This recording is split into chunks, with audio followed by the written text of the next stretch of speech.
21st December. My dear Lady Misericordia, I hope this letter finds you well. I am writing this very early in the morning, so I have not yet had any post from you, but I wanted to share the strange events of last night with you while they were still fresh in my mind. Tom says he cannot deliver this letter until later, however, and that you will not get it until tomorrow.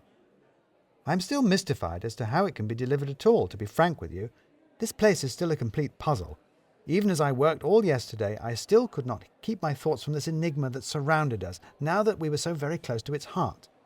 For here was a workshop for crafting toys. Not things necessary for survival in this wilderness, but things for entertainment, for children's play. And many of them, for this was not the only workshop, apparently. And yet, how could they possibly get these things to the outside world from here? Consider the trouble we had had getting here.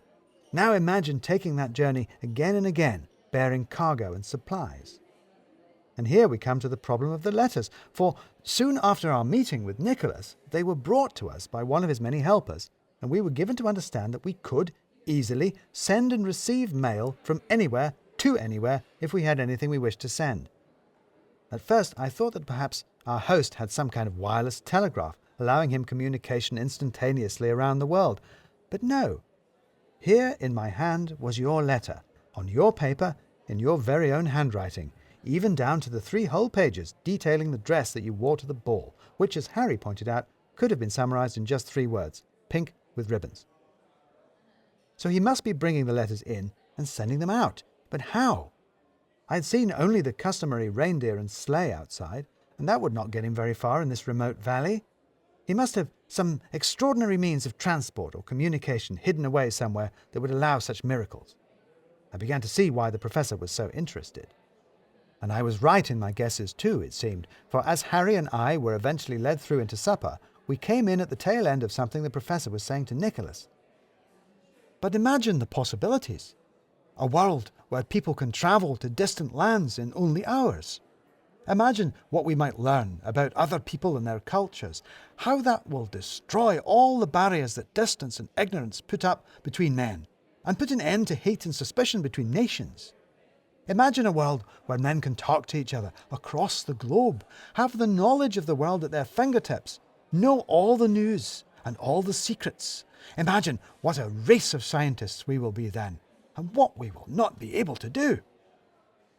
Perhaps, said our host genially, or perhaps all that knowledge will drive men mad. Have you thought of that? Have you thought that perhaps people will be people, whatever toys they have? Just think of what it will mean for trade, persisted Lord Daunt. Goods from every country under the sun, available whenever you want them. And when you have everything you want, countered Nicholas, what will you do then? Could it be that what you really want is precisely what you can't have? But, said the Professor. Now, wait a moment, said Lord Daunt. Besides, continued Nicholas, it isn't mine to give, and would be useless to anyone else anyway. So, enough of that. Time for supper. And he said it with such gentle finality and heartiness that the Professor and his lordship stopped pestering him and followed him meekly to the table. But I could see that they weren't going to give up on their dreams so easily. This time we were eating in a large room, set off by an arch from a vast dining hall, with a high painted ceiling ringed about with a gallery.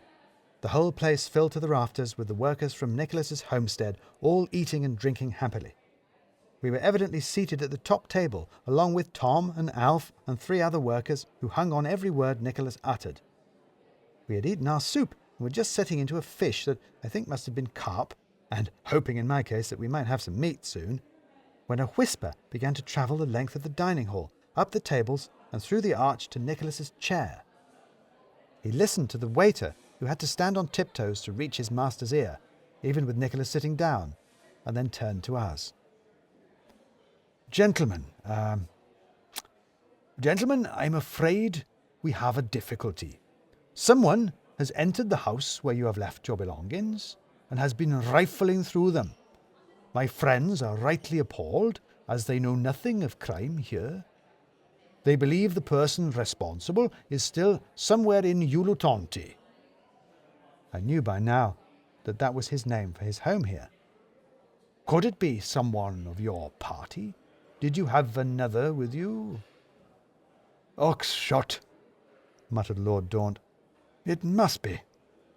And he stood up from the table. Come on, if we're quick. And we followed him out of the door, Nicholas and his friends coming in our wake. We came out into the central square of the homestead, the air clear and cold, and the stars bright above us. Just across the square was the main gate we had entered by, and even as we watched, a shadow detached itself from under the eaves of a nearby house and ran across the open space towards the gate. Oxshott! Bellowed Lord Daunt. The figure stopped in the gate and turned. Oxshott! Stop there! At the sound of the shout, a light came on and caught Oxshott in its glare, frozen there on the edge of the night. With a gasp, the crowd of workers around us drew back, and he was a fearsome sight.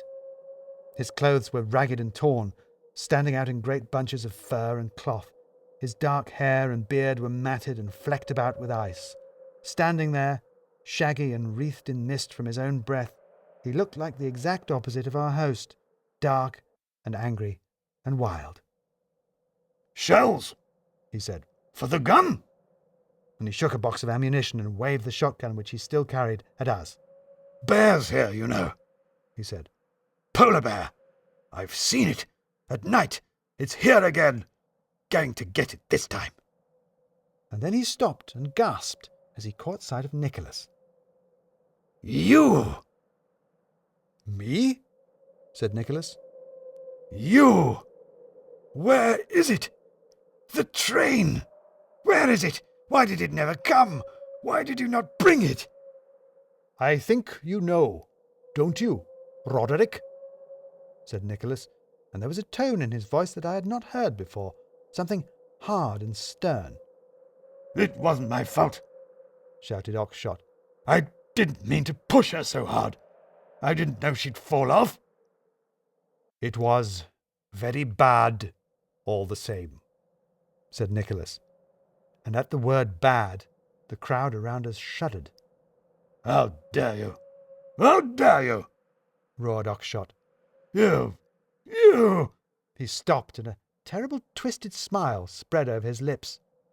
You?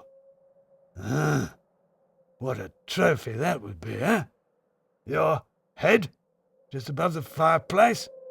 That would be something, wouldn't it? That would be quite something.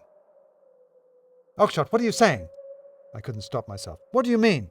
I mean his head, he snapped back. It's mine.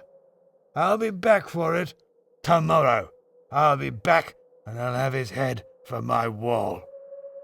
And with that, he turned and bounded out of the light and off into the darkness. I need hardly tell you that our meal was not quite as cheerful as it might have been after that. The Professor and Lord Daunt are convinced that Oxshott is quite mad and will simply disappear into the wilds, never to be heard of again. And Nicholas seems curiously undisturbed by his threat, and also about the bear, which he did admit often comes sniffing around the homestead, attracted by the smell of food. Harry and I, on the other hand, are quite sure that Oxshott meant every word he said. And we are equally sure that even if no one else is going to do anything about it, we must at least try to protect our host. We spent the rest of the meal putting our heads together with Alf and Tom, and I think tomorrow is going to be a very busy day. Yours, in worry and anxiousness, Timothy Hope, Esquire, Tutor. P.S. Your dress really did sound rather nice. There is a doll here that has one remarkably similar. In fact, the expression is similar too. Exactly the same blank stare as you used to adopt during Latin lessons.